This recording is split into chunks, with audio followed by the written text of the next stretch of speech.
When Mary Tanaka woke up on February 20th, 1942, she had no idea it would be one of the last mornings she would spend in her small house near Terminal Island. The 12-year-old girl stretched in her narrow bed, listening to her mother's soft footsteps in the kitchen below. The smell of rice and miso soup drifted up through the thin wooden floors, just like every other morning for as long as she could remember. But this morning felt different.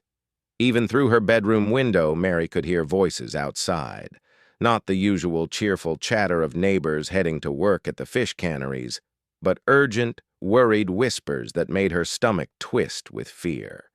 Her father, Hiroshi, had not come home the night before. FBI agents had taken him from his job at the docks 3 days ago, along with dozens of other Japanese men from their neighborhood. Mary's mother, Sachiko, had tried to explain that Papa was just being questioned, that he would return soon. But the dark circles under her mother's eyes told a different story.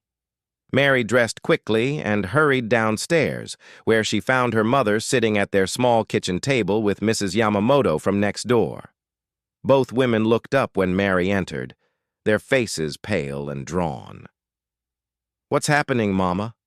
Mary asked in English. At home, they usually spoke Japanese, but since the attack on Pearl Harbor 2 months ago, Mary noticed her parents had been speaking more English, as if proving something to invisible listeners. Sachiko took a deep breath. "We have to leave our home, Mary-chan. The government says all Japanese families must go to special camps. For our safety." Mary felt the world tilt beneath her feet. Leave their home? But this was where she had lived her entire life. This was where she had learned to read, where she kept her collection of shells from the beach, where her grandmother's picture sat on the mantel. "For how long?" Mary whispered. "We don't know," her mother replied, her voice barely steady. Mrs. Yamamoto reached across the table and squeezed Sachiko's hand. "The notice says we have 48 hours to pack only what we can carry." 2 days. Mary tried to imagine fitting her whole life into a suitcase, but her mind couldn't make sense of it. How do you choose what matters most when everything matters? Outside their kitchen window, Mary could see her neighbors moving frantically in and out of their houses, carrying boxes and bundles. Some people were crying. Others looked stunned, as if they were walking through a terrible dream. But then Mary noticed something that surprised her. Among the Japanese families rushing to pack their lives away, there were white faces too. People Mary didn't recognize were helping their neighbors carry heavy items, loading trucks, embracing families with tears in their eyes. "Mama, who are those people?" Mary asked, pointing toward their neighbor's yard where a tall white woman was helping Mrs. Sato load boxes into a car. Sachiko looked where Mary was pointing, and her expression softened slightly. "That's Mrs. Henderson from the Methodist Church. She came to help people store their belongings." As Mary watched, more non-Japanese neighbors appeared on their street. Some brought trucks to help families move their larger possessions to storage. Others simply stood with their Japanese neighbors, offering hugs and promises to look after their houses while they were gone. The sight filled Mary with a confusing mix of gratitude and sorrow. These people were trying to help, but why did her family need to leave in the first place? Mary was an American citizen, born right here in San Pedro. She pledged allegiance to the flag every morning at school. Her older brother Robert was even trying to enlist in the army to fight for America. How could they be considered dangerous? That afternoon, Mary walked to the public library for what she thought might be the last time. She had 3 books checked out that needed to be returned, and she wanted to say goodbye to Miss Clara, the children's librarian who had become like a second mother to many of the local kids. The East San Diego Branch Library was a modest building, but to Mary it had always felt like a palace. The tall shelves filled with books, the reading tables where she had spent countless afternoons, the children's corner where Miss Clara read stories aloud. It was one of Mary's favorite places in the world. When Mary pushed through the heavy glass doors, she found the library busier than usual. But these weren't regular patrons browsing for books. Instead, she saw familiar faces from her community. Japanese-American children and teenagers, some with their parents, all looking lost and scared. Miss Clara stood behind the circulation desk, but she wasn't checking out books. Instead, she was handing out small white postcards to each child who approached her. When Mary got closer, she could see that Miss Clara had been crying. "Mary!" Miss Clara called out when she saw her. "I was hoping you would come today." Mary approached the desk slowly, clutching her 3 library books against her chest. "I need to return these, Miss Clara. We have to leave tomorrow." Miss Clara nodded, her eyes filling with fresh tears. "I know, sweetheart. I know." She took the books from Mary, but then reached under her desk and pulled out a small cloth bag. "I have something for you." Inside the bag, Mary found 2 new books, adventure stories she had mentioned wanting to read, along with one of the white postcards she had seen Miss Clara giving to the other children. "What's the postcard for?" Mary asked. Miss Clara knelt down so she was at eye level with Mary. "It has my address on it, and I've already put a stamp on it. I want you to write to me wherever they take you. Tell me how you're doing, what you're reading, what you need, and I'll write back to you, I promise." Mary stared at the postcard, overwhelmed by the kindness of this woman who barely knew her but was offering to stay connected when the rest of the world seemed to be pushing her family away. "Will you really write back?" Mary asked. "I will write back to every single one of you," Miss Clara said firmly. "You children are not going to be forgotten, not by me." As Mary left the library, she passed other children receiving their own postcards and books. Tommy Sakamoto, who was only 8, was crying as Miss Clara hugged him. The Kimura twins were each clutching new picture books. Even stern Mr. Takeshi's teenage daughter was wiping away tears as she thanked the librarian. That evening, as Mary's family finished packing their meager belongings, there was a knock at their door. Mary opened it to find a white woman she had never seen before, holding a large basket covered with a checkered cloth. "Are you the Tanaka family?" the woman asked kindly. "Yes, ma'am," Mary replied politely. "I'm Virginia Swanson from the Terminal Island Baptist Church," the woman said. "I brought you some sandwiches and fruit for your journey tomorrow, and—" She hesitated, then pulled out a folded piece of paper from her coat pocket. "I've written down my address. If you need anything at all, please don't hesitate to contact me." Mary called for her mother, and Sachiko came to the door, bowing slightly in the traditional way. "You are very kind," Sachiko said in careful English. "But why do you help us?" Virginia Swanson's expression grew serious. "Because what's happening to you isn't right, because you're our neighbors and fellow Americans, and because it's what God calls us to do, to love one another." After Mrs. Swanson left, Mary's family sat around their kitchen table one last time, eating the sandwiches and looking at the woman's address. Such a simple gesture, Mary thought, but it felt like a lifeline in an ocean of uncertainty. "There are good people in this world, Mary-chan," her mother said quietly. "Remember that, no matter what happens to us." The next morning came too soon. Mary woke before dawn to the sound of trucks rumbling down their street. When she looked out her bedroom window, she saw military vehicles and soldiers with rifles. Her heart started pounding. But as her family gathered their suitcases and prepared to leave their home, Mary also saw the faces of compassion that had emerged from the shadows of this terrible time. Miss Clara stood at the corner, waving goodbye to the children as they boarded the buses. Mrs. Henderson and several other churchwomen had brought thermoses of hot coffee for the families. Even some of their white neighbors from down the street had come out to see them off, tears streaming down their faces. As Mary climbed onto the bus with her mother, she clutched the postcard from Miss Clara in one hand and the piece of paper with Mrs. Swanson's address in the other. She didn't know where they were going or what would happen to them, but she knew she wasn't completely alone. The bus pulled away from Terminal Island as the sun was rising, carrying Mary and her neighbors toward an uncertain future. But in her heart, she carried something more precious than any possession they had left behind.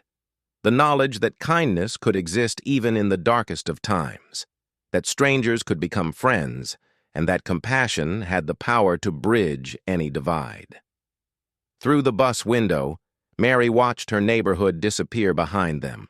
The houses stood empty now, windows dark, gardens already beginning to look wild and untended. But the memory of the people who had reached out with helping hands would stay with her forever. She pulled out a pencil and began her first letter to Miss Clara on the back of the postcard, writing in her careful schoolgirl handwriting. Dear Miss Clara, we are on our way to somewhere new. I don't know where yet, but I wanted you to know that your kindness means everything to us.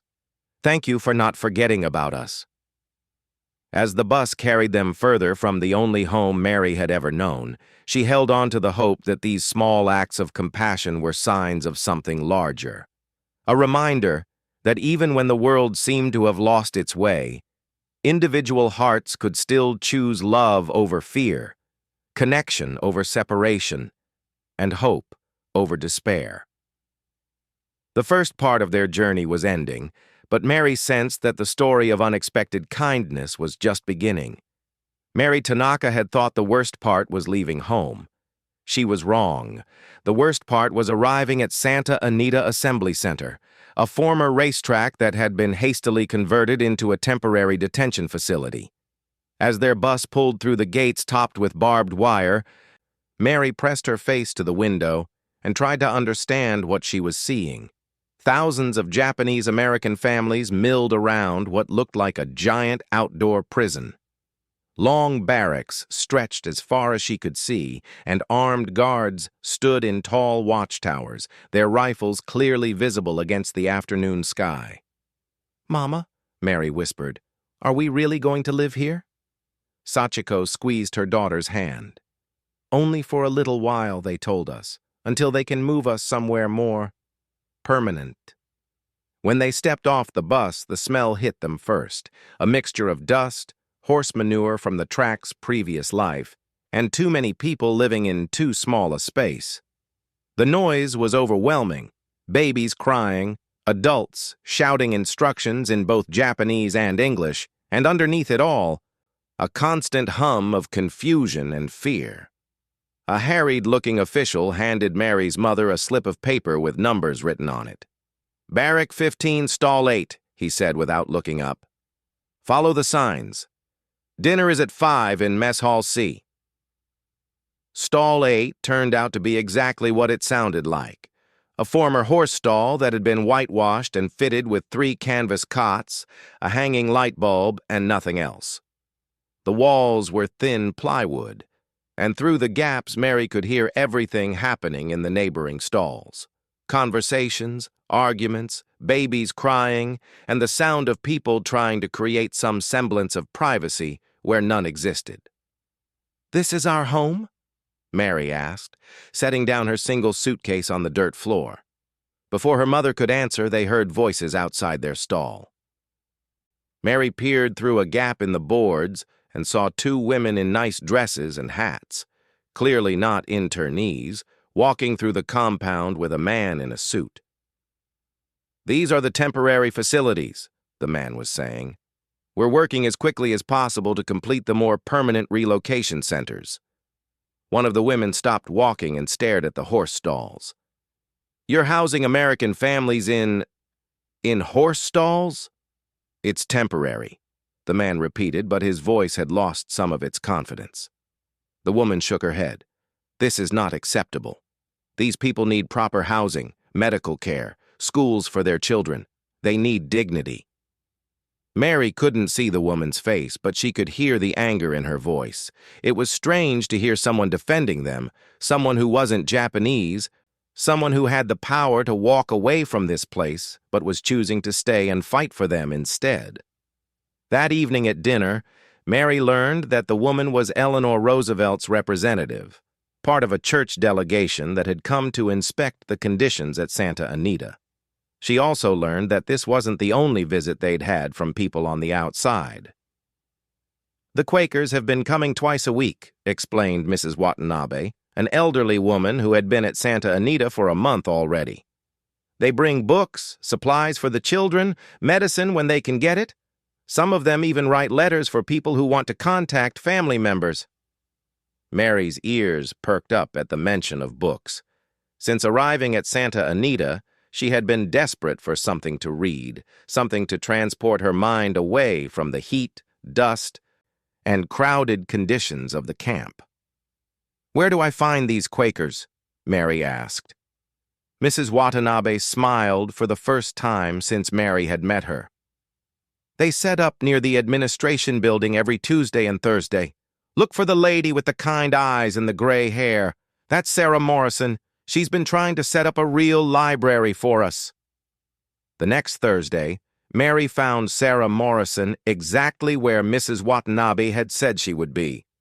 The Quaker woman had set up a folding table under a tarp, and the table was covered with books, magazines, writing paper, and packages that looked like they might contain treats. "Hello there," Sarah said when she saw Mary approaching hesitantly. "Are you looking for something to read?" Mary nodded shyly. "I like adventure stories and mysteries." Sarah's face lit up. "Well, you've come to the right place." She pulled out several books from a box under the table. "I brought these especially for young people your age. Have you read any Louisa May Alcott?" Mary shook her head. "Oh, then you're in for a treat," Sarah said, handing Mary a copy of Little Women.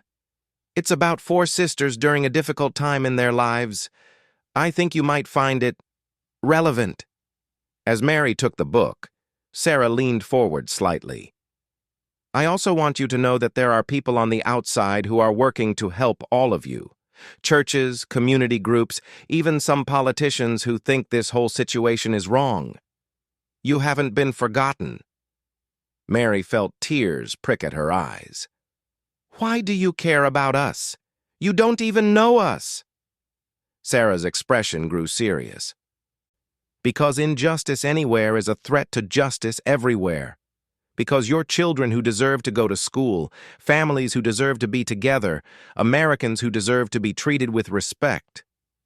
She paused, then added more quietly, "And because someday I'll have to answer to God for what I did when I saw my neighbors suffering." That evening, Mary sat on her cot in their horse stall and began reading Little Women by the light of their single bulb. The story of the March sisters dealing with their father being away at war, their struggles with poverty, and their efforts to maintain hope during difficult times felt like it had been written just for her. But more than the book itself, it was what the book represented that mattered to Mary. Someone had thought of her specifically, had wanted to bring her comfort and escape. Someone had taken time out of their own life to visit this place of misery and try to make it a little more bearable. 3 weeks later, Mary was thrilled to receive her first letter from Miss Clara, the librarian back in San Diego. The letter came with a care package containing soap, toothpaste, hair ribbons, and 3 more books. "My dear Mary," Miss Clara had written, "I think of you every day and hope you are staying strong. The library isn't the same without you and the other children. I've been writing to the War Relocation Authority asking them to make sure all the camps have libraries and schools, because education should never stop, no matter where you are. I want you to know that many people here in San Diego are asking about all of you. Mr. Peterson from the grocery store asks about the Kimura family every time I see him. Mrs. Anderson from the post office saved all of Tommy Sakamoto's comic books for when he comes home. You are not forgotten, and you never will be. Please write back and tell me what it's like there. Not just the sad parts, but any good things too. I know that wherever you are, you'll find ways to make the best of it, because that's the kind of brave, smart girl you are. Mary read the letter 3 times before carefully folding it and placing it under her pillow. That night, she wrote back on the stationery that Miss Clara had sent. "Dear Miss Clara, we live in what used to be horse stalls, but we've made them as nice as we can. Mama hung our old curtains to make it more private, and I put up pictures from magazines on the walls. The food is not very good, but we're not hungry. The best thing is that people like you and Mrs. Morrison from the Quakers still care about us. Today, a group of college students came to teach English classes to some of the older people, and they brought art supplies for the kids. It made everyone smile for the first time in weeks. I am reading the books you sent. The Secret Garden made me cry because it reminded me of Grandma's vegetable garden back home. But it also made me hope that maybe someday we'll have a garden again, too." As summer turned to fall, Mary noticed more visitors coming to Santa Anita, teachers from nearby colleges who volunteered to help with the makeshift schools, doctors who donated their time in the medical clinic, musicians who came to play concerts for the families. One of the most surprising visitors was Father O'Malley, a Catholic priest who started coming every Sunday to hold services not just for the few Catholic families in the camp, but to talk with anyone who needed someone to listen. Mary wasn't Catholic, but she found herself drawn to these conversations with Father O'Malley. He had a way of making people feel like their struggles mattered, like their stories deserved to be heard. "Father," Mary asked him one Sunday, "why do you think this happened to us?" Father O'Malley was quiet for a long moment, looking around at the barracks and guard towers. "I think sometimes people get so afraid that they forget what's right and what's wrong. Fear can make even good people do terrible things." "But you're not afraid?" "Oh, I'm afraid," he said. "I'm afraid of what happens to our country when we treat some Americans as less American than others. I'm afraid of what happens when we let fear win over love." Mary thought about this conversation often in the weeks that followed. It helped her understand not just the tragedy of what was happening to her family and community, but also the heroism of the people who chose to help them despite their fear. In October 1942, officials announced that the families at Santa Anita would be transferred to more permanent camps. Mary's family was assigned to Poston War Relocation Center in the Arizona desert, hundreds of miles from everything they had ever known. On their last day at Santa Anita, Sarah Morrison came one final time with her folding table and her boxes of books. But this time she had something different. "I've been collecting messages for all of you," she said, pulling out a thick folder of letters and cards. "From churches in San Diego, from your old neighbors, from teachers at local schools. People wanted you to know they're thinking of you." Mary's letter was from her old 6th grade teacher, Mrs. Patterson. "Dear Mary, your empty desk reminds me every day of the bright, curious student I'm missing. I'm saving all the best books for when you come back to us. Stay strong and keep reading. The world needs smart young women like you to help make it better." As their bus pulled away from Santa Anita, heading toward the unknown landscape of Arizona, Mary clutched her growing collection of letters and books. She thought about all the people who had reached out to her family during their darkest time. Miss Clara, the librarian, Mrs. Swanson from the church, Sarah Morrison and the Quakers, Father O'Malley, and so many others whose names she didn't even know. These people could have chosen to look away, to pretend the internment wasn't happening, to accept that it was someone else's problem. Instead, they had chosen to see the imprisoned families as human beings worthy of dignity and care. Looking back at the Santa Anita racetrack through the bus window, Mary realized something important. The barbed wire and guard towers were symbols of fear and hatred, but the books, letters, and kindness of strangers were symbols of something stronger.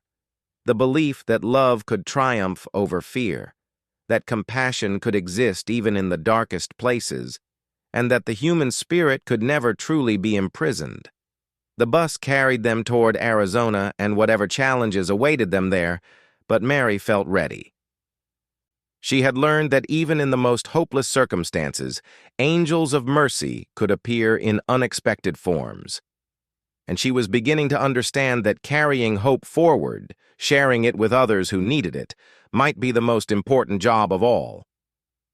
The train journey to Poston War Relocation Center took 3 days, with drawn shades and armed guards. When Mary Tanaka finally stepped onto the platform in the Arizona desert, the heat hit her like a physical blow. The sun blazed down from a cloudless sky, and as far as she could see, there was nothing but endless stretches of sand and scrub brush. "This is where we're going to live?" asked her mother, Sachiko, staring at the collection of tar paper barracks that stretched across the desert landscape. Poston was bigger than Santa Anita. Much bigger. Nearly 20,000 Japanese Americans would eventually call this place home, making it temporarily one of the largest cities in Arizona. But as Mary and her mother were assigned to Block 213, Barrack 6, Apartment C, Mary couldn't help thinking that no matter how many people lived here, it still felt like the loneliest place on earth. Their new apartment was a 20 by 25-foot room with thin walls, no running water, and gaps in the boards that let in both dust storms and winter cold. They shared their space with the Yamada family from Los Angeles, hanging blankets between their sections to create the illusion of privacy. Mary had been at Poston for 2 weeks when she heard about the letters.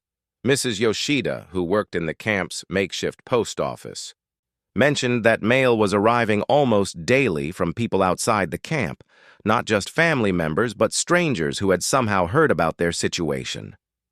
"There's a whole box of letters for children," Mrs. Yoshida told Mary. "Some organization in San Francisco is coordinating letter exchanges between kids in the camps and kids in regular schools. Would you like me to match you with a pen pal?" Mary nodded eagerly. Since arriving at Poston, she had felt more cut off from the outside world than ever.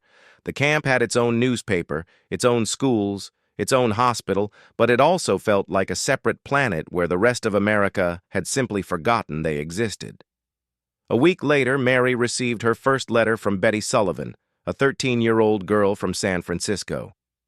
"Dear Mary," Betty had written in careful cursive, "my teacher, Mrs. Henderson, told our class about the Japanese-American kids in the camps, and I wanted to write to you because I can't imagine having to leave my home and live somewhere else for no good reason. It doesn't seem fair. I'm in 8th grade at Lincoln Junior High, and I love to read just like you do. Mrs. Henderson said you mentioned that in your letter to her church. My favorite book right now is Anne of Green Gables. Have you read it? I'm sending you a copy because I think you'd like Anne. She's an orphan who finds a family that loves her, even though her life is really hard at first. I hope you don't mind me asking, but what's it really like where you are? The newspapers here don't say much except that the government is taking care of everyone. But Mrs. Henderson says we should listen to real people instead of just newspapers. I'm also sending some comic books and a chocolate bar. I hope it doesn't melt before you get it. Please write back if you want to. I'd like to be your friend." Mary read the letter 3 times, amazed that a complete stranger would care enough to reach out to her. That night, she wrote back by the light of their single bulb, while her mother and the Yamadas tried to sleep. "Dear Betty, thank you for your letter and the book and comic books. The chocolate did melt a little, but it still tasted wonderful, like home somehow. You asked what it's like here. It's very hot during the day and cold at night. We live in barracks with lots of other families, and we eat all our meals in a big dining hall. Sometimes the dust storms are so bad we can't see 5 feet in front of us, but people are making the best of it. The amazing thing is that there are teachers here who came with us from California, and they're starting real schools even though we don't have proper classrooms or enough books. Mr. Kawamura, who used to teach high school in Los Angeles, is teaching us algebra in Barrack 15. Mrs. Nakamura is teaching art classes using supplies that the Quakers brought from outside. There's also a man named Mr. Peterson, who comes from Phoenix every few weeks. He's a minister, and he brings books and letters from churches all over Arizona. Some people have sent us vegetable seeds so we can plant gardens in the desert. It's hard to believe anything will grow here, but people are trying. The hardest part isn't the living conditions. It's wondering if we'll ever really be Americans again. But letters like yours remind me that there are people who still think of us as friends and neighbors, not enemies. Over the following months, Mary's correspondence with Betty became one of the highlights of her life at Poston. Betty sent books, magazines, school papers she thought Mary would find interesting, and most importantly, news from the outside world that helped Mary feel connected to the life that continued beyond the barbed wire. But Betty wasn't the only source of outside support that found its way to Poston. One of the most remarkable visitors was Dr. David Swift, a professor from a college in Colorado who had decided to spend his sabbatical year teaching at the camp schools. "I couldn't stand the idea of bright students like yourselves losing a year of education because of this situation," Dr. Swift told Mary's English class on his first day. "So I'm here to make sure that doesn't happen." Dr. Swift had brought with him boxes of textbooks, scientific equipment, and art supplies donated by his college colleagues. More importantly, he brought the belief that the students at Poston deserved the same quality education as any other American teenagers. "You're going to write essays," he announced to the class. "Real essays about real topics, and some of you are going to be good enough that I'll send them to magazines and newspapers on the outside. The world needs to hear your voices, your stories, your thoughts about what it means to be American." Mary had never thought of herself as a writer, but under Dr. Swift's encouragement, she began putting her experiences on paper. Her first essay was about the letters she received from Betty and other pen pals around the country. "These letters prove that America is not just one thing," Mary wrote. "It's not just the people who put us here, and it's not just the people who want to help us. America is both things at once, the capacity for fear and the capacity for love existing side by side. Our job is to make sure love wins." Dr. Swift was so impressed with Mary's essay that he sent it to the Christian Science Monitor, a national newspaper. 2 weeks later, Mary opened the mail to find a copy of the newspaper with her essay printed on the editorial page, along with a check for $5. "You're a published author now," Dr. Swift told her. "That means you have a responsibility to keep writing, to keep telling the truth about what you see and experience." The publication of Mary's essay brought unexpected consequences. Letters began arriving at Poston addressed specifically to her, from readers across the country who had been moved by her words. Some sent books or supplies for the camp school. Others simply wanted to express their outrage at the internment and their support for the imprisoned families. One letter came from a group of high school students in Minneapolis who had started a fundraising campaign to buy musical instruments for the Poston High School band. Another came from a women's club in Denver that wanted to adopt the camp's elementary school and provide supplies throughout the school year. Most meaningful to Mary was a letter from an elderly man in Maine named Samuel Wright.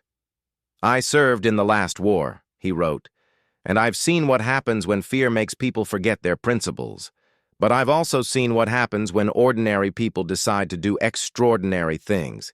You and your family are in my prayers, and I want you to know that not all of us have lost our way."